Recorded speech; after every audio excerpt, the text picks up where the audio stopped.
Morgen aus Berlin. Ja, heute ist Samstag, der 28. September. Das heißt, morgen findet der 50. Berlin-Marathon statt, das große Jubiläum.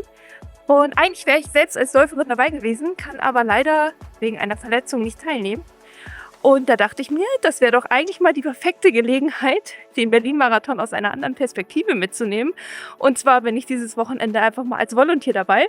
Und dabei nehme ich euch jetzt mit.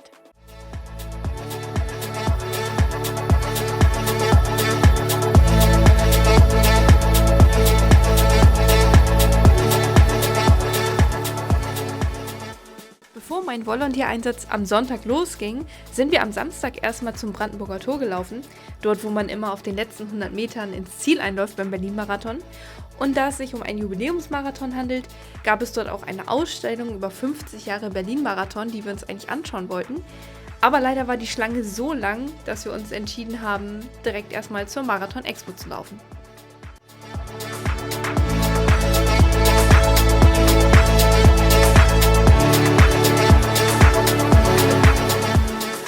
Hier sind wir jetzt auf dem Weg zur Marathon-Expo, die immer auf dem Gelände vom alten Flughafen Berlin-Tempelhof stattfindet.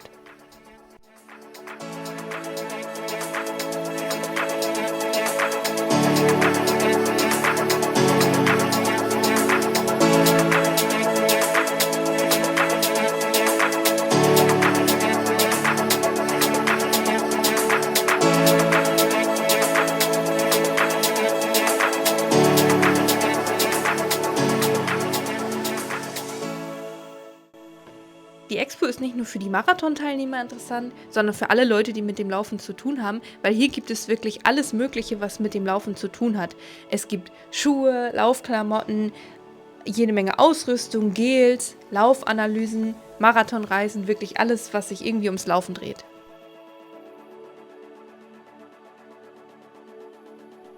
Dann sind wir zu einem Stand gegangen, der mich ganz besonders interessiert. Hier sieht man nämlich die Medaillen von 6 großen Marathons auf der Welt, nämlich den Abbott World Marathon Majors. Und das sind New York, Chicago, Berlin, London, Boston und Tokio. Und die New York-Medaille werde ich in ungefähr 4 Wochen hoffentlich selbst tragen können.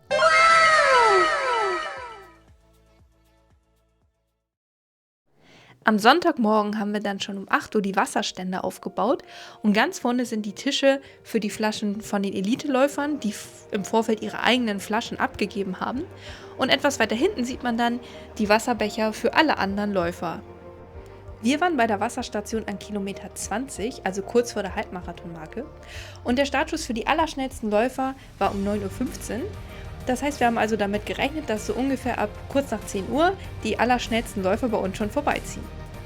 Was man sonst gar nicht so mitbekommt, ist, dass bevor die Läufer an der Wasserstation ankommen, erstmal die Radfahrer an die Wasserstation fahren, die dann dafür verantwortlich sind, den Eliteläufern ganz persönlich ihre Flasche zu überreichen, weil die Eliteläufer einfach so schnell sind, dass sie selber gar nicht bei dem Tempo ihre Flasche greifen könnten, sondern sich die Flasche halt einfach von jemandem überreichen lassen.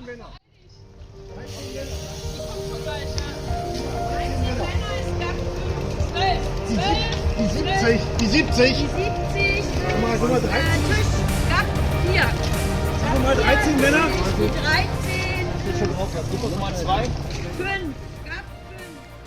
Und dann ging es auch schon los.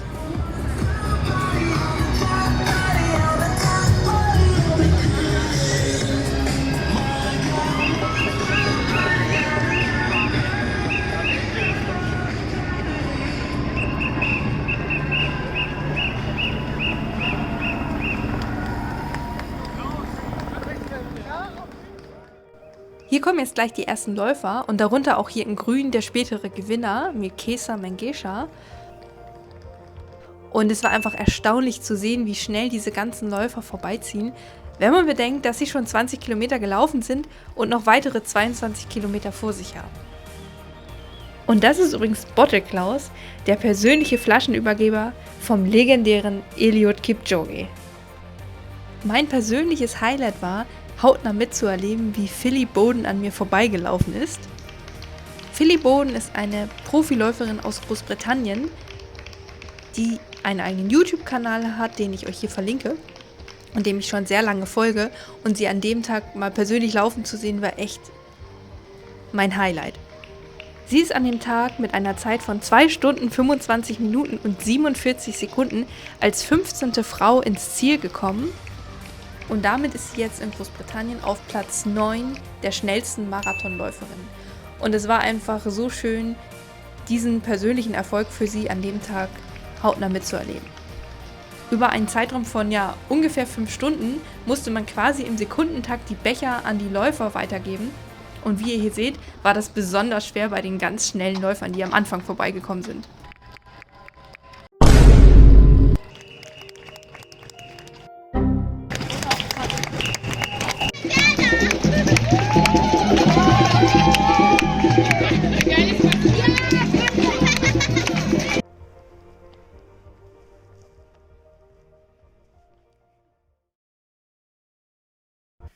Also insgesamt war es eine mega coole Erfahrung, einfach selber mal so als Volunteer bei so einem Event dabei zu sein.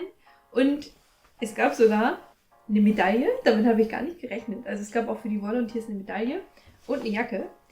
Und es war einfach so schön, die Läufer zu unterstützen. Und man konnte wirklich merken, wie dankbar jeder einzelne Läufer einfach war. Also da waren teilweise Leute, wo man merken konnte, okay, die kommen jetzt irgendwie aus Dänemark oder Mexiko und hatten irgendwie Flaggen auf dem T-Shirt und die haben trotzdem sich irgendwie die Zeit genommen, noch auf Deutsch sich jedes Mal zu bedanken, wenn sie einen Becher genommen haben. Also das war wirklich ein mega schönes Gefühl, da mal was zurückzugeben. Und ich habe mich auch gefragt, was das so für Leute sind, die da Jahr für Jahr mitmachen. Und ich habe auch mit einigen geredet, die schon öfter dabei gewesen sind.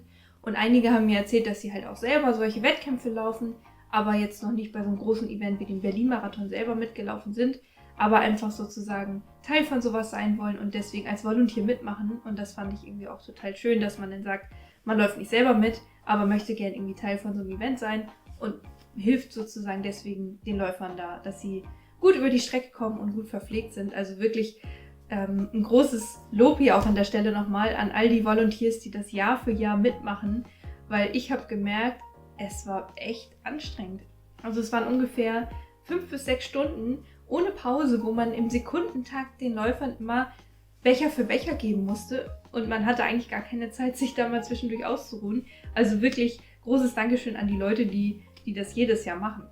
Was ein bisschen traurig war, was man sonst so gar nicht so mitbekommt, wenn man vielleicht so einen Marathon im Fernsehen sieht, ist, dass nach ungefähr 6 Stunden der sogenannte Besenwagen kam. Also das ist dann der Wagen, der die letzten Läufer noch einsammelt, die noch auf der Strecke sind.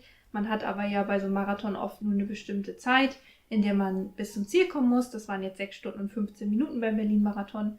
Und wenn man das in der Zeit nicht schafft, dann wird man sozusagen eben von der Strecke eingesammelt, weil die Straßen dann ja auch wieder freigegeben werden müssen.